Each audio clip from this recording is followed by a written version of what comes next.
आज के क्लास में हम लोग पढ़ेंगे शानदार ऐसे वाले अंग्रेजी शब्द जो रोज जिनको अंग्रेजी बोलनी है ना, अरे कभी भी ऐसे नॉर्मल बातचीत करते हैं अंग्रेजी में 2 लाइन हमने बोल दी, अगर ऐसा ख्याल आप रखते हैं, ऐसा सपना आप रखते हैं तो ये शब्द आपके लिए है। क्लास को शुरू करते हैं।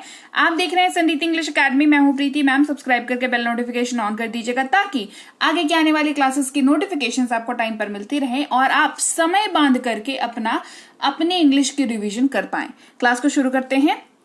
जब भी आपको आश्चर्य प्रकट करना हो या कुछ ऐसे कंडीशन वाला बोलना हो, तब या तो, है ना, अरे तब तो मैं जाऊंगा, तो क्या हो गया, है ना, इस तरीके की बातचीत करते हैं तो हम यूज करते हैं शब्द देन का, THEN देन। अंग्रेजी में आपको THAN THEN ये दोनों शब्द मिल जाएंगे। दोनों का डिफरेंस जानना जरूरी है, नहीं तो इसके जगह पर वो और उसके जगह पर ये इस्तेमाल करोगे तो फिर हंसी के पात्र बन जाओगे।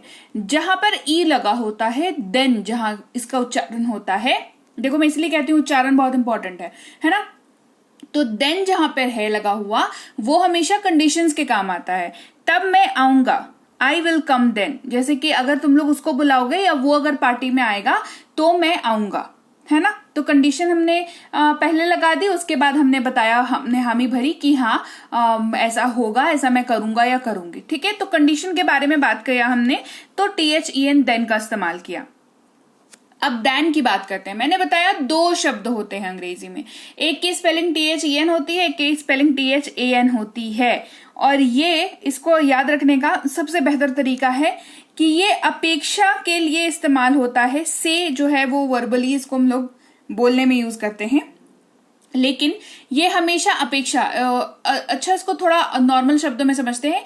तुलना के लिए इस्तेमाल होता है, कंपैरिजन के लिए इस्तेमाल होता है। जैसे आप उसकी अपेक्षा बेहतर हैं, या आसान शब्दों में कहें कि तुम उससे बेहतर हो, तुम मुझसे बेटर हो, कहते हैं ना, तुम मुझसे बेहतर हो, कहेंगे you are better than him. हमेशा दैन का वहां पर 2 लोगों के लिए हमेशा दैन का इस्तेमाल होगा। दैन जो है वो हमेशा एक व्यक्ति को अच्छा, एक चीज को अच्छा, एक सिचुएशन को अच्छा, एक सामान को अच्छा, जिन भी 2 चीजों की कंपैरिजन हो रही हो उन दोनों में से किसी एक को बेहतर बताएगा दूसरे से। तो आप इसको ऐसे करके याद रख सकते हैं। वेरी इंपॉर्टेंट कॉन्सेप्ट देन और दैन, जो कि लोग हल्के में लेते हैं, और जब प्रॉपरली बोलने लगोगे ना और जब कहीं गलत बोल जाओगे तो फिर इनकी रियलाइजेशन होती है कि हाँ गलती हो गई, सीख लिया होता। तो लेटर मतलब बहुत ज्यादा बाद में लाइफ में इन चीजों को सीखने से बेटर है शुरुआत जब कर रहे हो सीखने की, तभी ही कुछ को, देखो ज्यादा डिफरेंसेस तो है नहीं, थोड़े बहुत हैं, तो उनको सीख लो पहले, है ना। फिर कभी नहीं इस्तेमाल करते हैं शब्द नेवर का, वह कभी नहीं आता है, ही नेवर कम्स, वह कभी नहीं आता है, ही नेवर कम्स। जल्दी इस्तेमाल करते हैं शब्द अर्ली का, वह जल्दी सो जाता है, ही स्लीप्स अर्ली, ही स्लीप्स अर्ली। बार बार इस्तेमाल करते हैं शब्द फ्रीक्वेंटली का, कोई ऐसी चीज के लिए फ्रीक्वेंटली शब्द का इस्तेमाल करते हैं जो चीज बार बार होती है, ठीक है। वो कोई सी भी चीज हो सकती है, आपकी शॉपिंग हो सकती है, आपकी गलती हो सकती है, किसी और की गलती हो सकती है, या किसी का एक मिस्टेक को बार बार करना भी हो सकता है। तो कोई भी ऐसी चीज जो बार बार होती हुई हो, कोई भी ऐसी परिस्थिति, ऐसा सिचुएशन, कोई भी इंसान, कोई भी ऐसा गेस्ट जो बार बार घर पर आ जाता हो, तो फ्रीक्वेंटली शब्द का इस्तेमाल हम लोग उसको मतलब उस सिनेरियो को बताने के लिए करते हैं। जैसे मैं उनसे बार बार मिलता हूं, आई फ्रीक्वेंटली मीट हिम, या I meet him frequently, this is better, I meet him frequently, है ना। रोज, रोजाना या प्रतिदिन इस्तेमाल होता है, बहुत ही बेसिक शब्द है डेली। मैं डेली स्कूल जाता हूं, मैं डेली रोटी खाता हूं, इस तरीके का जो भी आप बात करते हैं। वह रोजाना स्कूल जाता है, he goes to school daily, he goes to school daily. प्रति माह, अच्छा अब डेली हो गया तो हो सकता है ना हर महीने कोई एक चीज, जैसे मान लो अगर आप रेंट पे रहते हो तो आप हर महीने रेंट देते हो, आपके बच्चे स्कूल में पढ़ते हैं, आप खुद कॉलेज में पढ़ते हो तो आप हर महीना फीस देते हो कॉलेज की, है ना। तो प्रति माह या हर महीने, इस ऐसी कोई एक चीज अगर होती है उसको मंथली कहते हैं। क्या कहते हैं? मंथली कहते हैं। जैसे हर महीने अपने बिल का भुगतान करें, पे योर बिल मंथली, है ना। जैसे मोबाइल रिचार्ज करते हैं हम लोग, मंथली करते हैं मोबाइल रिचार्ज, टीवी रिचार्ज करते हैं मंथली, नेटफ्लिक्स का सब्सक्रिप्शन ले रखा है तो मंथली करते हैं उस चीज को, है ना। डिपेंड्स कि किसने कैसा पैकेज लिया है, राइट। तो ऐसा कोई चीज जो हर महीने में हो रहा हो तो उसको मंथली कहते हैं। हाल में या हाल ही में, रिसेंटली, रिसेंटली का इस्तेमाल करते हैं। मैं हाल ही में उनसे मिला, I recently meet him, I recently met him होगा, ठीक है। साप्ताहिक या हर हफ्ते, अब कोई ऐसी चीज हो सकती है जो सप्ताह में होती हो, हर सप्ताह जो चीज होती हो, ठीक है, उसके लिए कहेंगे वीकली। जैसे बहुत सारे ऑफिसेज हैं, बहुत सारे ऐसे काम होते हैं जिनकी जो पेमेंट होती है ना वो वीकली पेमेंट होती है, मतलब हर सप्ताह में जैसे कोई फ्राइडे या सैटरडे का दिन रहेगा जिस दिन वो जो है वो पैसे उनको मिल जाएंगे, जो भी आप काम कर रहे हो पैसे आपको मिल जाएंगे।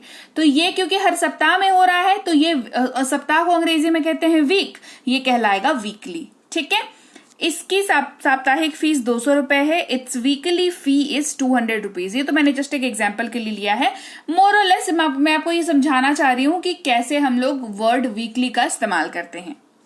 उस समय, एट दैट टाइम, ठीक है, तो हम लोग किसी पास्ट समय की बात करते हैं, किसी पास्ट समय का रेफरेंस लेते हैं, तो हम लोग एट दैट टाइम, बीता हुआ समय को दिखाने के लिए एट दैट टाइम का हम लोग इस्तेमाल करते हैं।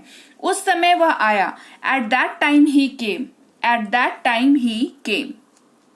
कभी इस्तेमाल करते हैं शब्द एवर का। क्या आपने कभी पढ़ा है, have you ever read, have you ever read.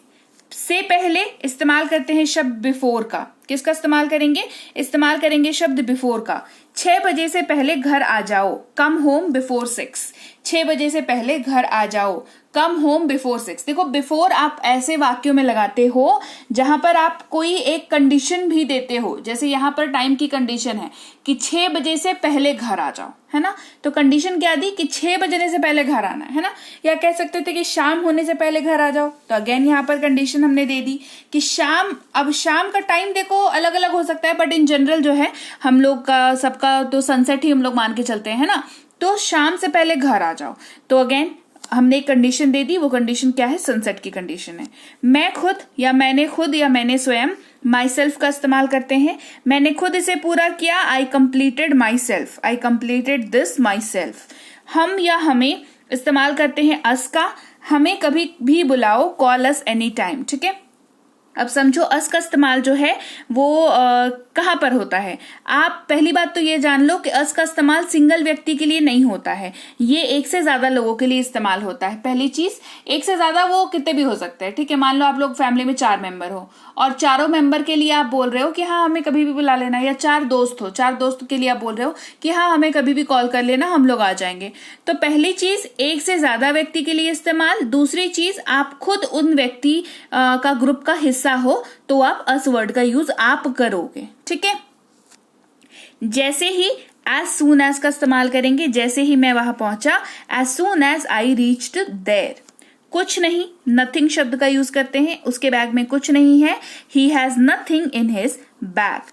हालांकि इस्तेमाल करते हैं ऑल्दो का। हालांकि वह बीमार है, although he is ill, although he is ill. जैसा इस्तेमाल करते हैं शब्द एज का। जैसा मैं कहता हूं करो, डू एज आई से। क्या करेंगे, डू एज आई से। कुछ इस्तेमाल करते हैं शब्द सम का। मेरे पास कुछ समय है, आई हैव सम टाइम। मेरे पास कुछ समय है, आई हैव सम टाइम। जबकि इस्तेमाल करेंगे शब्द वेयर एज का। वह एक डॉक्टर है जबकि मैं एक शिक्षक हूं, he is a doctor whereas I am a teacher. तो देखो, 2 चीजों की यहाँ पर बात हमने एक साथ करी है और हमने यहाँ पर एक्सप्लेन किया है कि वह एक डॉक्टर है जबकि मैं एक शिक्षक हूं। इस तरीके का सिचुएशन, जब 2 परिस्थितियां आपको एक साथ एक्सप्लेन करनी हो और दोनों जो है बिल्कुल अलग अलग हो, तो आप वेयर एज को, उन दोनों को जोड़ने के लिए आप वेयर एज का इस्तेमाल करते हैं। या तो इस्तेमाल करते हैं ईदर और का, ठीक है। ये कॉन्सेप्ट अच्छे से समझो, ईदर और, ठीक है। या तो आप या मैं, ईदर यू और आई। 2 ऑप्शंस हैं, दोनों में से कोई एक ही सिलेक्ट होने हैं, तो ईदर और का इस्तेमाल करेंगे। अगर इस्तेमाल करते हैं इन केस या इफ का। अगर तुम जाओ, इन केस यू गो। कोई चीज या कुछ कुछ इस्तेमाल करते हैं समथिंग का। मेरे लिए कुछ ले आओ या मेरे लिए कोई चीज ले आओ, कैरी समथिंग फॉर मी। चाहिए वर्ड का इस्तेमाल कर रहे हैं किसी वाक्य में और वो वाक्य सलाह देने वाला है, तो शुड का इस्तेमाल करते हैं। तुम्हें जाना चाहिए, यू शुड गो। के लिए फॉर वर्ड का यूज करते हैं, मेरे लिए इंतजार करना, वेट फॉर मी। इसीलिए सो का इस्तेमाल करते हैं, ये हमेशा एक्सप्लेनेशन देने के काम में आता है। इसीलिए वह रोया, सो ही क्राइड। जैसा कि या मानो एज इफ का यूज करते हैं। वह चिल्लाया मानो उसने कोई भूत देखा है। He shouted as if he has seen a ghost. तक इस्तेमाल करते हैं टिल, मंडे तक, सोमवार तक, till Monday. Upper limit set कर देते हैं तब इसका यूज करते हैं, ठीक है। ना तो इस्तेमाल करते हैं नीदर नॉर का, ठीक है। तो ईदर और का इस्तेमाल हमने कब किया, जब दोनों में से कोई एक ऑप्शन चुनना हो। नीदर नॉर का इस्तेमाल करेंगे जब दोनों में के दोनों ऑप्शन को एलिमिनेट कर देना हो। ना तो तुम ना मैं, नीदर यू नॉर आई, दोनों में से दोनों के दोनों ऑप्शंस को एलिमिनेट कर देना हो तो नीदर नॉर का हम लोग इस्तेमाल करेंगे। क्लियर? तो लीजिए भाई, ये थी आज की क्लास। तो क्लास अगर आप यहाँ तक देख रहे हैं, इसका मतलब है कि आप बहुत सीरियस हैं अंग्रेजी बोलने को लेकर के, और यकीन मानिए ये क्लास आपके बहुत काम आएगी अंग्रेजी बोलने को लेकर के। तो क्लास कैसी लगी कमेंट करके मुझे जरूर बता दीजिएगा। क्लास को लाइक और शेयर तो आपने कर ही दिया होगा। आप देख रहे हैं संरीति इंग्लिश अकेडमी, मैं हूं प्रीति मैम। सब्सक्राइब करके बेल नोटिफिकेशन भी फटाफट से ऑन कर दीजिए। इसके अलावा हमारी जो ऐप है संरीति इंग्लिश अकेडमी, सेम नाम से ऐप है, वहां पर आपको बेसिक से प्रो स्पोकन इंग्लिश का कोर्स, इंग्लिश राइटिंग का कोर्स जिसमें आप अंग्रेजी लिखना सीखते हैं, इंग्लिश ग्रामर का कोर्स, इंग्लिश रीडिंग का कोर्स आपको मिल जाएगा ऐप पर। इसके अलावा अंग्रेजी पढ़ने में अगर दिक्कत आती है, स्पेलिंग्स में दिक्कत आती है, तो ये अंग्रेजी पढ़ने का रामबाण ट्रिक, ये जो किताब है ये अमेजॉन पर अवेलेबल है। आप सिंपली इस बुक का टाइटल यहां से देख करके आप अमेजॉन पे सर्च करके इस बुक को अपने घर पर कैश ऑन डिलीवरी के साथ भी मंगवा सकते हैं।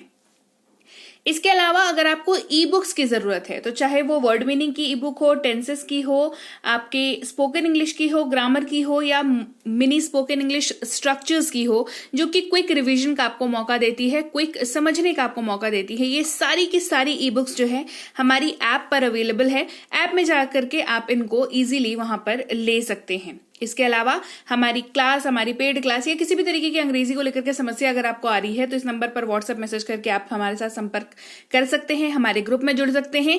और इस किताब को मंगवाने के लिए भी आप सिंपली इस नंबर पर व्हाट्सएप मैसेज करके भी इस किताब को अपने पास मंगवा सकते हैं। और हमारा ऐप कुछ ऐसा दिखता है गूगल प्ले स्टोर पर, वहां पे आपको यहाँ पर इंस्टॉल कर लेना है ऐप को अपने मोबाइल पर। इसके अलावा व्हाट्सएप का ग्रुप हमारा जरूर ज्वाइन करके रखें, रोज की फ्री क्लासेस आपको मिल जाती हैं। टेलीग्राम का चैनल हमारा जरूर ज्वाइन करके रखें, वहां पर भी आपको क्लासेस मिल जाती हैं, कुछ इंपॉर्टेंट अनाउंसमेंट होता है वो भी आपको पता चल जाता है, और ऐसे आप जो है अंग्रेजी के संपर्क में बने रहते हैं। तो thank you so much for watching आज की क्लास को। मैं आपसे मिलूंगी आपकी अगली क्लास में। Till then thank you so much for watching. Stay tuned to Sanriti English.